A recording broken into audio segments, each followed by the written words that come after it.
ang nakakapasok dito. Because this is where the Ark of the Covenant is, nandyan yung presence ni Lord.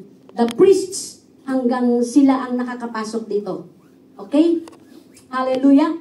But we know in Scripture that through the Lord Jesus Christ, we became priests. Nakapasok tayo dito. And when the Lord Jesus Christ died, di ba? The veil in this temple was torn from top to bottom. He became our high priest. Binuksan niya yan, kaya kahit hindi tayo high priest, priests, meron na tayong access sa presence ni Lord. Amen? Amen? Kaya sa praise and worship natin, nakakapasok tayo. Because we became spiritual priests unto the Lord. Ang sabi nga sa scripture we are a royal priesthood. 1 Peter 2:9. So the priests stand as mediators between and the people of Israel. They present the sacrifices in accordance to God's laws, or else the sacrifice will not be accepted by God. So what is the generation of the tabernacle of Moses worship? Book of Exodus, Leviticus, Numbers, Deuteronomy, and Joshua. During yung time ni Joshua, yun yung time na nandun na sila sa bungad ng Canaan. They are now about to enter Canaan, the promised land. So during yung exit nila from Egypt, yung travel nila along, and dami-daming nangyari dyan, the type of worship that they followed is the tabernacle of Moses worship. Okay? Are you with me? Amen. Travel tayo sa Bible history, Okay, so when the Israelites entered Canaan, wala na si Moses, di ba? Kasi hindi siya naka-enter dun May ginawa kasi si Moses na mali. Kaya hindi siya nakapasok sa Canaan, sa Promised Land. Nakita lang niya. Kasi meron yung time, sabi ni Lord, speak to the rock. Witness kasi ni Moses, yung temper niya. Anong ginawa niya? Imbis na speak to the rock, pinalo niya 2 beses yung rock. Lumabas na yung tubig. Pero God was not pleased. Kaya pag instruction ni Lord, kay Lord, help me. Strengthen me, Lord. Para hindi lang natin ayun yung blessing. Hindi ako nakapasok. Nakita ko lang. Ang gusto naman ni Lord, enjoy natin yung fullness ng blessing niya, Anyway, si Moses, importante, punta sa heaven siguro si Moses, So, at yung mga side stories niya. So, focus tayo sa tabernacle. Okay? So, when the Israelites, pumasok na sila. Dami pang nangyari doon. Pumasok na sila sa Canaan. The tabernacle of Moses was pitched at Gilgal. Doon nila unang nilagay. Pinatayo yung tabernacle of Moses, and it stood there for several years, or sabi doon sa research is mga 14 years daw. Okay, pero yung iba, hindi nila masabi kung ano. But anyway, it stood there for several years.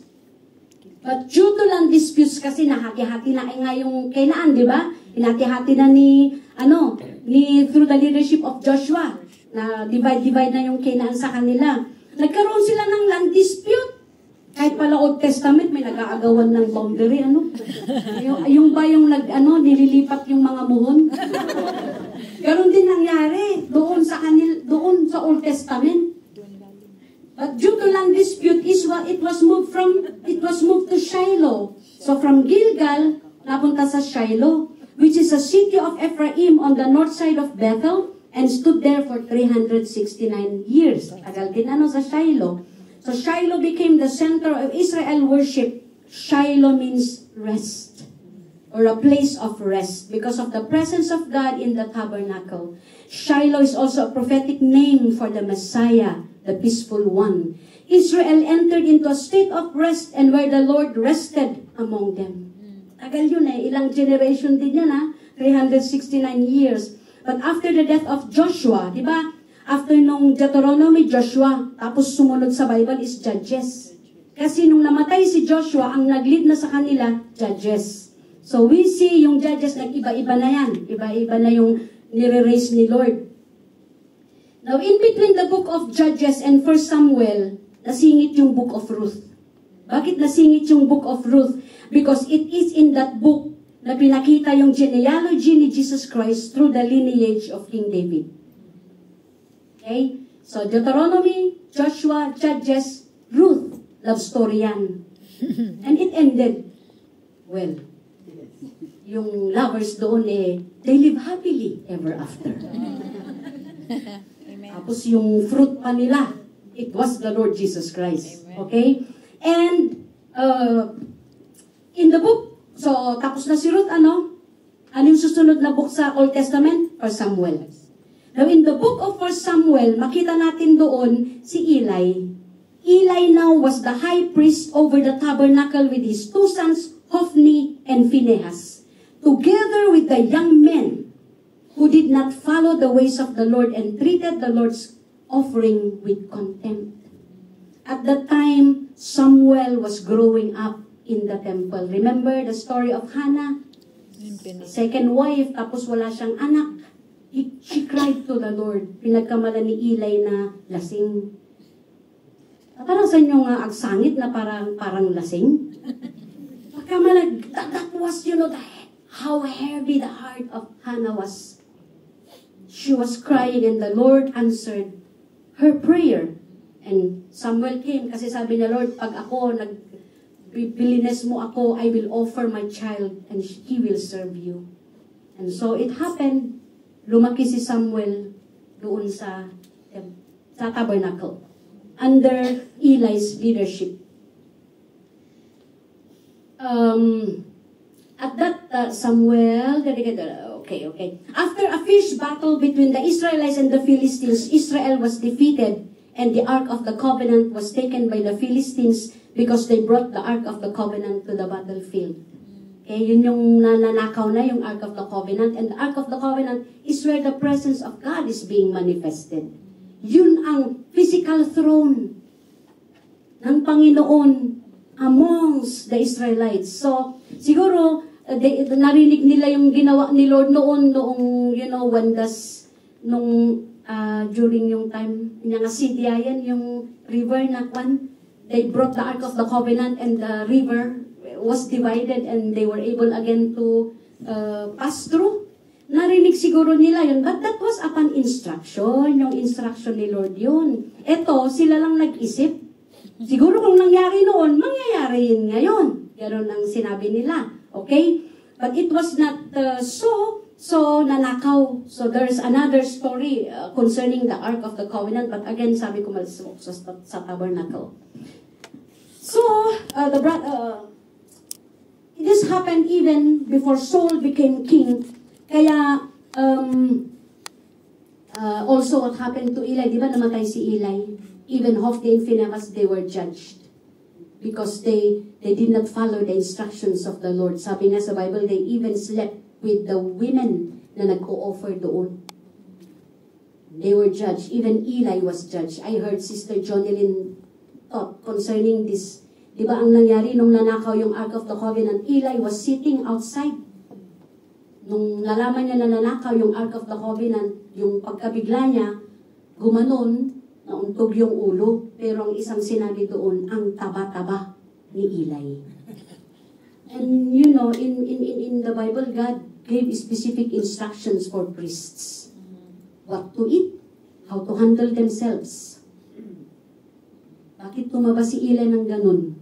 Nakikikain siguro doon sa mga offerings na imbis na i-offer ni Hophni at Phinehas, nakikikain nila siya.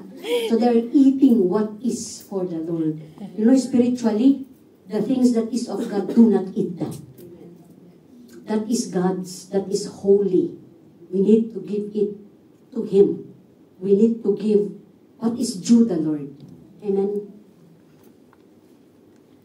So, after nun, he led lumaki na si Samuel. Siya na yung pumalit kay Eli na naging judge. Kasi wala pa silang king nun eh. Leaders in Israel then was called judges. Okay? So he led the dismantling of the tabernacle and pitched it at Gilgal. Binalik niya doon. It was there where Samuel was offering the sacrifices without the Ark of the Covenant. Kasi nanakaw nga yung Ark of the Covenant. during the reign of King Saul. When Samuel was old and his sons were wicked, the elders told Samuel that they want to have a king to rule over them. Remember this story? We want a king, we want a king.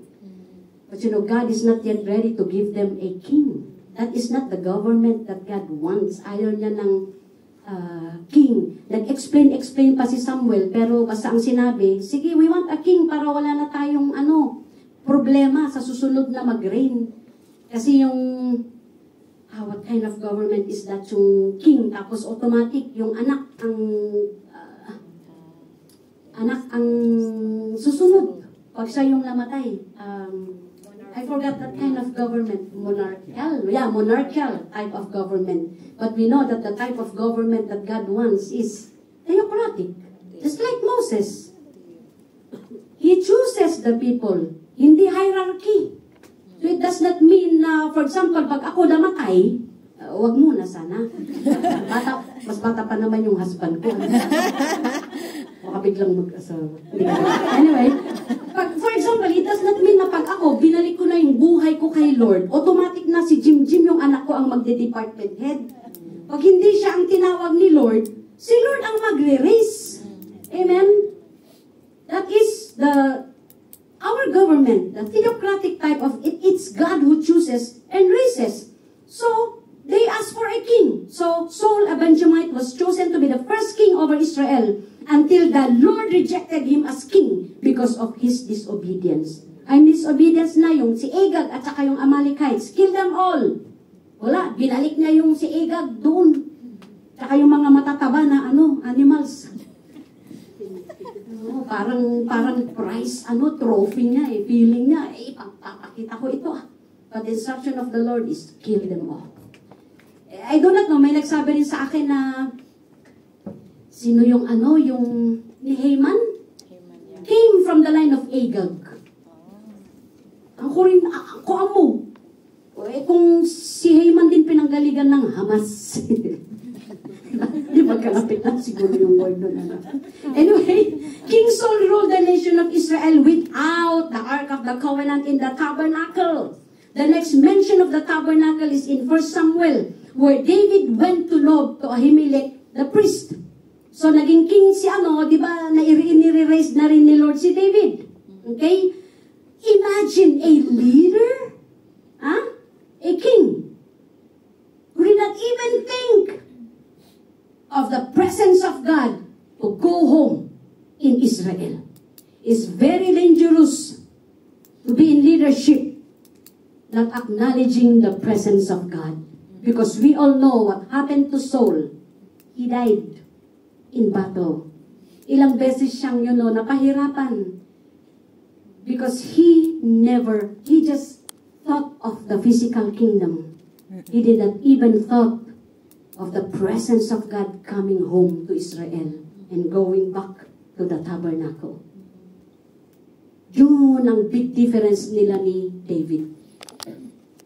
Anyway, sige. A priestly town in ancient Israel in the vicinity of Jerusalem. But after he massacred the priests there, accusing them of conspiring with David, Abiathar, son of Ahimelech, one of the priests who alone escaped, fled and joined David. First Chronicles, yung scriptures. Anyway, you just read your Bible, makikita nyo lahat ito. May ko na lang eh. I just summarize. Mentions that the tabernacle of Moses is now at Mount Gibeon. So from, di ba, Gilgal, Shiloh, Gilgal, Gibeon. Biglang nasa Gibeon na. Okay, do not know, no, it was Saul who led or yung priest na hindi namatay, yun ang nag-bring sa Mount Gibeon, yung tabernacle of Moses. Okay? Soon after David became king, because God rejected Saul, soon after David became king of Israel, he sought for the ark to be returned to Israel. When it was found, he placed the ark on a tent that he set up on Mount Zion in Jerusalem. David assigned priests and singers to both tabernacle of Moses at Mount Gibeon and the tent of David at Mount Zion. Thus, for 30 years, under the kingship of David, there were two places of Israel worship, 5 miles apart, and 2 high priests. The difference between the two is that the tabernacle of Moses has the veil without the Ark of the Covenant, while the tent of David has no veil, and the Ark of the Covenant was in full view to the worshippers. We can see now the movement of the restoration. Inot-inot pinapakita rin na ni Lord yung kanyang original plan na hindi siya nagtatago. Ayaw niyang magtago. He wants to present Himself in full view of the worshipper. Okay?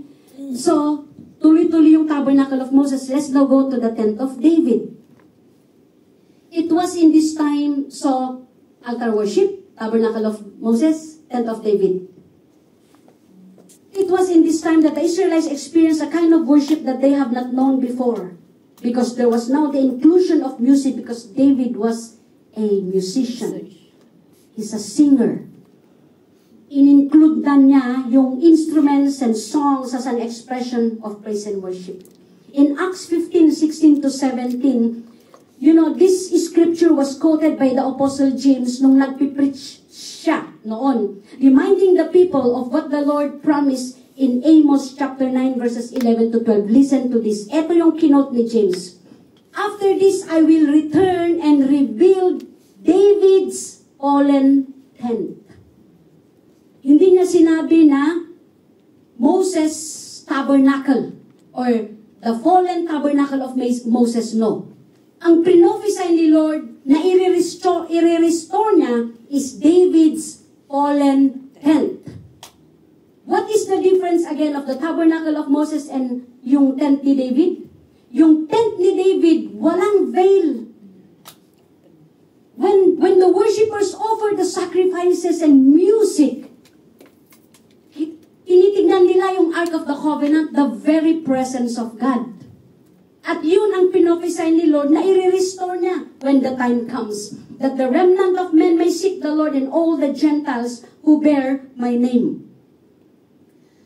This was quoted by the Apostle James in his preaching, reminding the people what the Lord promised in Amos, that God will restore the true pattern of praise and worship that He established in the beginning, a pattern that is acceptable to and pleasing to Him, as well as one that will usher His people in His presence. The place where He can bless, strengthen, and speak to His people. What is David's fallen tent, and why is David's tent became a fallen tent?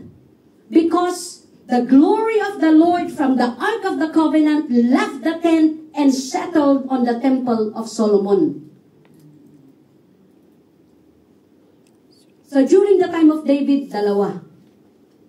And then remember yung time na malapit na siyang mamatay? Tapos nagkaroon siya ng burden, sabi niya, I am living in a palace while the presence of the Lord is in a tent. He had the burden of constructing a permanent dwelling place for God. But God did not allow him to do it. Sabi kasi ni Lord, you are a man of blood. Your hand is full of blood because he is a warrior. But, sabi naman ni Lord, it will come from you. And we all know, it was Solomon, the son of David, ang nagpatayo nung temple. So when Solomon became king, he brought the articles from the tabernacle of Moses and the articles from the tent of David, put them all together in the temple, called the Temple of Solomon. Nakita yung transition nun? From the tabernacle to the temple. Kasi noong time na, from that time and the Lord Jesus Christ, it was all temple, temple, temple, temple. And yun yung where we are now. Okay? Being the temple of the Holy Spirit. So what is a grand structure without the presence of God? It is meaningless and empty. What is man, who is supposedly the temple of the Holy Spirit, with its wealth, position, success, intelligence, but without the presence of God? It will become a fallen tent.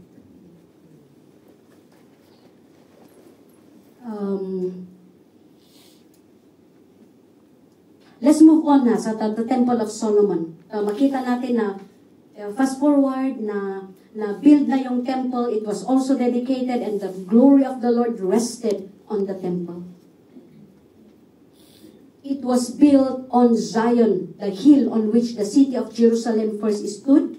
David's palace and temple were both built on Mount Zion, where in Jerusalem which became the capital of Judah.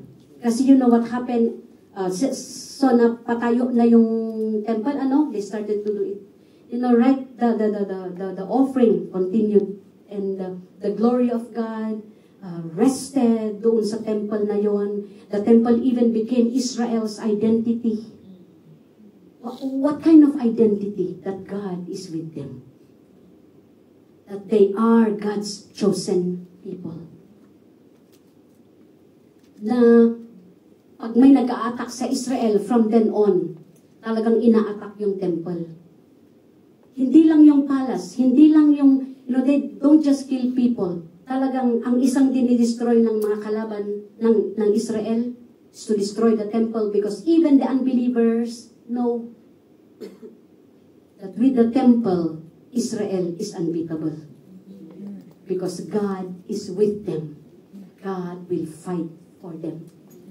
Bakit na-allow na nadidestroy yung temple? Because when a wicked king rises up, hindi sinusunod yung instruction ni Lord, natatalo sila. So ganun na. Right after na namatay si King Solomon, the kingdom was divided. Yung southern kingdom at saka northern kingdom. Kaya pag nawawasa yung Bible, but Judah, tapos merong Israel dito. It was divided. Yun yung consequence nung naging sin ni Solomon. What was the sin of Solomon? He turned his back from the ways of the Lord. He did not follow the steps of his father David. Solomon had 700 concubines, 300 wives. And because of that kind of relationship, na-allow ang idolatry doon sa temple. And you know what happened? Solomon was not able to see the consequence of his sin, but it was the next generation after him that suffered. We have to see what we are building at this time. Because if we are building a kind of life, establishing a Christian life that is not pleasing to the Lord, pwedeng hindi natin makikita yung consequence nun, pero kawawa naman yung next generation. That is what happened to Israel. Yung next generation ang nagsuffer because right after divided your kingdom.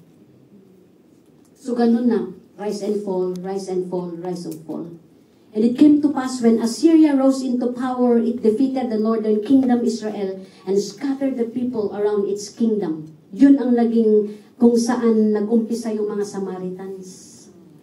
Because Israel, ang naging kapitan ng Israel was Samaria. Yun yung 10 tribes. Yung Judah, Benjamin and Judah, ang naging kapitan nila is Jerusalem. So ang first na inattack ng Assyria was the northern kingdom. Yun yung dinistribute ngayon yung mga Israelites doon, and they started to intermarry. So yun ang galing yung Samaritans.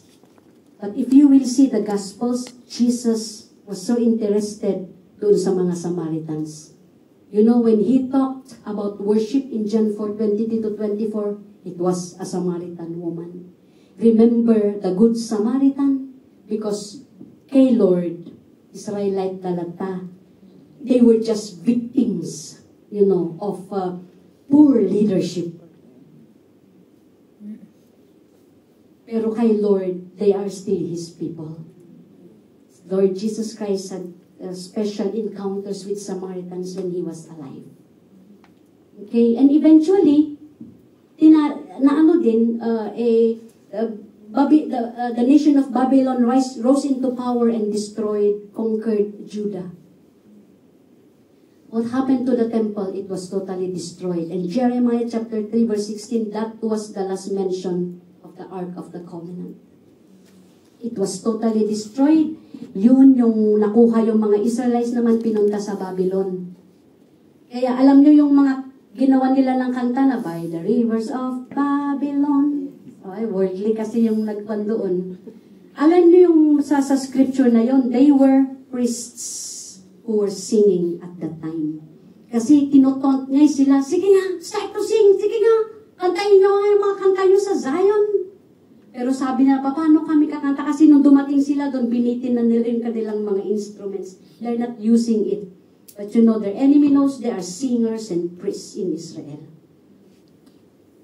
By the rivers of Babylon, we sat and wept when we remembered Zion.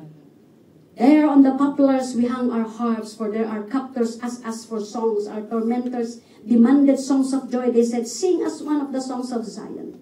But how can we sing the songs of the Lord while in a foreign land? For 70 years, Israel had no temple, and this probably brought the synagogues being built as gathering places where the Jews can hear readings from their Torah, to worship and to pray. Then Persia came into power, and it captured the once mighty Babylon. In the book of Ezra, Cyrus, king of Persia, issued an order for the return of the exiled Jews to the land of Israel and to rebuild the temple in Jerusalem. Persia even gave back some of the articles of the temple stolen by the Babylonians. The prophet Jeremiah prophesied this return and the rebuilding of the temple in Jeremiah chapter 29 verse 10. So under the Persian appointed Jewish governor na si Zerubbabel, rebuild nila yung temple. Sa Ezra, ang na-rebuild temple. Sa Nehemiah, yung walls. Okay? So, rebuild nila yung temple, pero alam natin yung nangyari, nung na-rebuild yung temple, nag-iyakan yung mga Israelites. Mixed emotions. Kasi yung mga nakakita nung old, yung grandeur ng original temple of Solomon, they were crying because it was a far cry of the original temple. Yung iba naman, umiiyak din sila sa saya na kahit at least meron lang tayong temple. And so, they called the temple Zerubbabel's temple. Kasi ang nag-lead sa kanila is Zerubbabel. Okay? Zerubbabel is the restored temple. But of course, marami nang wala doon. But, God allowed that so that the Israelites will just continue their worship because the Lord Jesus Christ has to come. It's just to hold them together. Okay? But again, Zerubbabel's temple was destroyed and was repaired during the Hasmonean dynasty. Hindi nyo makita sa Bible yung Hasmonean dynasty, but this is a dynasty made up of Judean family na nag-revolt. Dumalaban pa rin sila. History shows that the temple was again plundered by different men until Rome came into power. Okay? The Jews revolted and this led to the first Jewish-Roman war. The Romans won over the Jews and they destroyed the rebuilt Zerubbabel's temple. When the Roman appointed king, King Herod the Great, was installed as king of Judea, what did he do? He rebuilt, he expanded, he enlarged, he refurbished, and renovated the temple. He also doubled the area of the Temple Mount. King Herod did this mainly to get the Jewish people on his side and gain their support. For the Jews, just to continue their service to God is secondary, kanya na. Para kunin lang niya yung support ng mga Jews at that time. It took 46 years for the temple to be completed and later called as Herod's Temple or Herodian Temple. In addition to the temple, he also built buildings, arenas, colosseums to show off his dignity and power as well as to make Jerusalem as a city of renown. Yun yung purpose ni Herod. Herod's Temple, so nakita nyo, Solomon's Temple, Zerubbabel's temple, tapos naging Herod's temple. Herod's temple became the center of the Israelites' life. It served its purpose as a place of prayer, worship, and the reading of the Torah, and also the meeting place for the Jewish Sanhedrin. The Sanhedrin is the highest court of Jewish law under the Roman period. However, the divine purpose of the rebuilt temple was to hold the nation of Israel until the coming of the Lord Jesus, the Messiah, even with the absence of the 5 important items. This was Israel's situation when what was spoken of to the prophet Isaiah came to pass. Isaiah chapter 4 verse 30 says, a voice of one calling in the desert, prepare the way of the Lord, make straight path for him. And we know who that was. It was John the Baptist.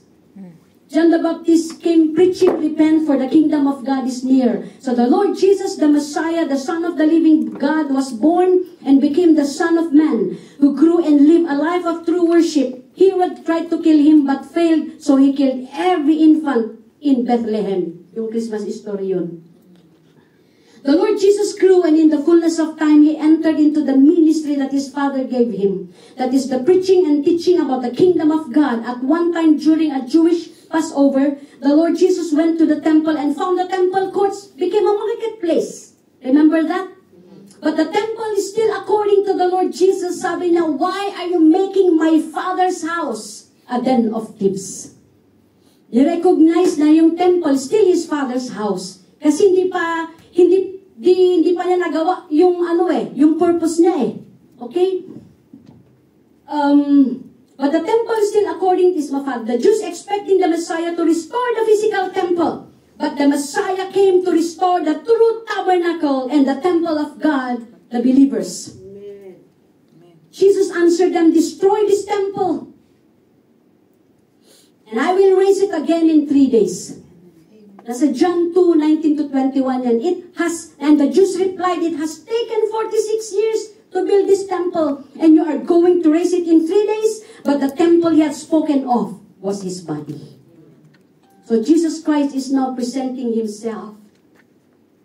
He came to present himself as the true tabernacle and the temple of God. The true dwelling place as he has established, created purpose in the beginning. But Jesus Christ has to come para bayaran niya yung singil nung pagkakasala ni Adam. And aside from that, ma-restore yung original na plano ng Panginoon sa ating lahat. Here, the Lord Jesus prophesied the restoration of man as the true tabernacle or temple of God through his death and resurrection as the Father has intended from the beginning when he created man. Because he came to cleanse it, but the Jews rejected him. And so when he got out, he also prophesied the destruction of it. No longer would God be concerned with physical temples, because Jesus came and established the new covenant temple, which is the church. So what is the next temple that walks here on earth? The temple in the Lord Jesus Christ. What happened to the temple after the Lord Jesus died? Diba yun yung after the Lord Jesus Christ died, the veil in the temple was torn? Matthew 27:50-21, the curtain of the temple was torn from top to bottom. This signifies that the presence of God can no longer settle or stay in man-made temples. That because those were the times as part of the restoration. It's just part of the restoration. But what happened to man, they made religions out of it. Hallelujah.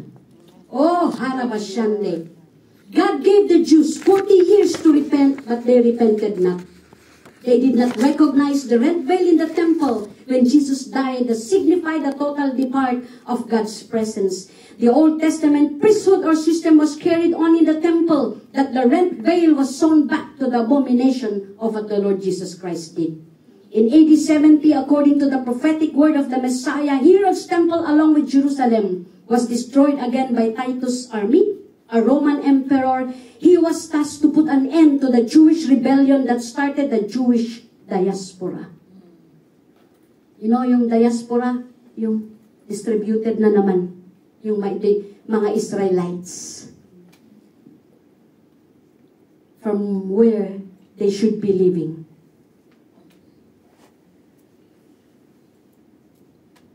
Diaspora or exile is the dispersion of the Jews out from their homeland and settled in other parts of the globe. The clear message here was that God will never dwell in physical temples made by hands. Only the western wall of the courtyard remains to this day. This wall is called the Wailing Wall, where the Jews go to pray. Diba, pag nakita nyo yung, pag may pinapakita, where the Jews prays in Israel now, yung western wall, yung isang wall na lang ng temple ang natira. There, you know, the Jews starts to pray. One time when Pastor Mike and Sister Lydia went to Israel, diba nag-ask sila, sino yung mga gustong may prayer request? Sulat nyo. I was one who made my prayer request. And it was truly answered. That's why my husband is here with me. Because he was the answer to that prayer. Because I know it was not the paper that was put there. It was just the connection. But it was my faith, my prayer. And I know there's so many prayers that was answered also at that time. The Heavenly Father was done with the physical temple. Tanda ni ako naman. 10 minutes. The Heavenly Father was done with the physical temple when He bypassed it and rent the veil into two. Jesus was finished with the physical temple when He sought to cleanse it and was rejected. The Holy Spirit was finished with the physical temple when He bypassed it and came to dwell in the New Testament temple, which is you and me. Amen. The body of Christ, the believers of the Lord Jesus Christ, those who recognize that Jesus is the Messiah, the Son of the living God. Amen. He will never go back to a physical temple anymore. Acts 17:24, the God who made the world and everything in it is the Lord of heaven and earth and does not live in temples built by hands. This was now the preaching of the apostles, the disciples of the Lord Jesus Christ. Why did God allow the temple to be totally destroyed? Because the Jews violated the basic principles of God's laws and made the physical temple unfit as a place of worship. Because the Jews ended up worshiping the temple instead of the God of the temple. Its symbols instead of the one whom the symbols are pointing to. Without the Ark of the Covenant, the Shekinah glory and the presence of God, the temple is just a building and so just bound for destruction. Until now, hindi natin alam kung nasaan yung Ark of the Covenant. I do not know if when the Lord Jesus Christ will come back, He will show where the Ark of the Covenant is. But it does not matter. What matters is we know that our heart now is the Ark of the Covenant. Amen. Our spirit is where the presence of God is. Kasi wala na eh. Yun na yung tinitignan eh. The Roman Empire, I'll just finish history. Okay? The Roman Empire, so makita nyo, no? Kingdoms rise and fall. Kingdoms rise and fall. And this really spoke to me. There is no government, there is no person, there is no king, there is no empire that lasts forever. Meron at merong mas malakas. Matutumbayan. Because the only kingdom that is unbeatable and will stay is the kingdom of God. Amen. As sabi ni Jesus, that kingdom is within you. Amen. Because the kingdom of God is not physical. It is lifestyle. It is how we live. When we practice the Word of God, the kingdom of God is being manifested. Amen.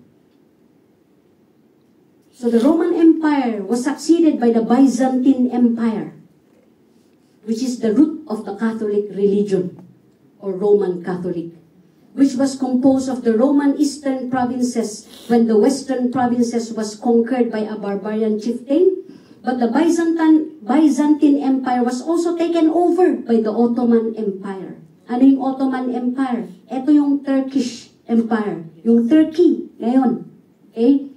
Empire sila noon called the Ottoman Empire, which is an Islamic-run superpower. But after again, the Ottoman Empire sided with Germany during World War I. That was 1914 to 1918 yan. The defeat of Germany by the Allied forces together, syempre pati sila natalo yung Ottoman Empire, caused partition. Yung mga Allied forces na tumulong para to defeat Germany, divide yung mga land sa kanila para bantayan. Kasi wala nga walang magro-rule sa kanila. Kaya naging mandate sa kanila yon. Okay? Now, let's focus to the British mandate kasi the defeat of Germany by the Allied forces caused partition agreements leading to the establishment of the modern-day Turkey as the Ottoman Empire's successor. Mainiwan naman din sa Ottoman Empire. Yun yung Turkey ngayon. This partition agreement led to the establishment of the other states in the Middle East too. When the Allied forces defeated Germany and the Ottoman Empire, the empire's territories were divided primarily to the British, to France and Greece. With this, the League of Nations, United Nations ngayon, granted them authority to look after the territories that were assigned to them. The British mandate were Palestine and Transjordan, where Israel was. With only, di ba sabi ko sa inyo, nagdiaspora. Pero may naiwan naman na Israelites. So according to history, may mga 650 Jews left. And they strive to exist together with the other tribes in Palestine. And on May 14, 1948, under the leadership of Prime Minister David Ben-Gurion, the modern state of Israel was established amidst opposition and the Jews scattered around the world were allowed to return to their homeland, even those who were held in concentration camps made by the Germans. And we are blessed that our president at the time, I think it was President Quezon daw yata, he said yes. Kaya meron tayong connection tayo sa Israel. Praise God for our president who said yes. Nag-vote siya ng yes para ma-establish yung state of Israel. So, noong nangyari na yun na nagbalikan na, the Israelites scattered around the world. In the rise and fall of many empires throughout history, Israel lived through, but the temple was never rebuilt until this day. It is believed, according to Bible prophecies, that the third temple will be rebuilt and will be desecrated by the Antichrist by declaring himself as God. Yan na yung last days. Ewan ko kung mangyayari na after tayo ma-rapture. I do not know. I stopped my research there. Kaya sabi ko hindi pa tapos. Pero na-prophesy yan sa Daniel, Matthew, 2 Thessalonians, sabi ni Paul, mentioned a man of lawlessness who will exalt himself as God, even to sit in the temple, claiming to be God. It is hard for the present Jews to rebuild the third temple due to the land dispute and conflict between the Jews and the Palestinians. Narinig niyo yan sa sa news ngayon. In addition, the Muslim Dome of the Rock is built on the Temple Mount. Yan yung Dome of the Rock nandoon. But in God's perfect time, the Lord will make a way for that para ma-fulfill yung prophecy. At present, the Jews are already preparing the different articles, furniture, and the temple materials, as well as conducting trainings for the priestly work. Because many of the Jews still believe that the temple is where the presence of the Lord should rest, that will cause the blessings to come upon Israel. That is why they are firm in their plan to build the third temple. With this present situation of Israel, it seems like it is impossible for the third temple to be rebuilt. But in the fullness of time, the prophecy in the rebuilding of the temple will be fulfilled. What matters most to us believers is that we were restored as the real temple of the Holy Spirit. Amen. Amen. So now all has been heard. Here is the conclusion of the matter. Fear God and keep His commandments, for this is the whole duty of man. Amen. The fear of God includes our worship to God in spirit and in truth, to love God with all of our heart, our mind, our might, and strength, and fulfilling our divine calling as the walking tabernacle of God and the living temple of the Holy Spirit. This is the whole duty of man during his or her earthly life, as God has created us from the very beginning. Amen. Amen. Hallelujah. Amen. So part of history and restoration. So while waiting for that end times na yan, let's just continue to follow this, because in closing, when we start to follow this, sabi ko nga, nare-revert yung ating priority to the priority that God has set in the beginning, to love the Lord our God with all of our heart, the first and the greatest commandment, and to love our neighbor as ourselves. And as the temple, we are able to praise and worship God, body, soul, and spirit. Spirit, soul, and body. And when we do that, we are fulfilling our call as the tabernacle, walking tabernacle of God, and the temple, walking temple of the Holy Spirit here on earth. Amen. Father, we just thank you that you have not hidden the truth. Because when we will know the truth will set us free. Thank you for reminding us of how you have created us. You did not just create us as human beings. You created us as living beings, as worship beings, as your tabernacle, your dwelling place, and the temple of your Holy Spirit. Help us, Lord, to fulfill this call until you will come back for all of us. And by that time, Lord, we will be able to see you face to face. But thank you that at this time, we can see you in the Spirit. We can feel you in the Spirit. We can receive from you in the Spirit. We can pray to you in the Spirit. Thank you, Father. Again, I just pray for your covering upon the seed of the your word that has been spoken and planted in each and every one's heart today. This word, this seed of your word is imperishable. It will endure forever, and it will work through in the lives of my brethren here, molding in us your tabernacle and your temple here on earth. All glory is yours, Lord, as we commit the rest of the day to you. In Jesus' name we pray. Amen. Thank you.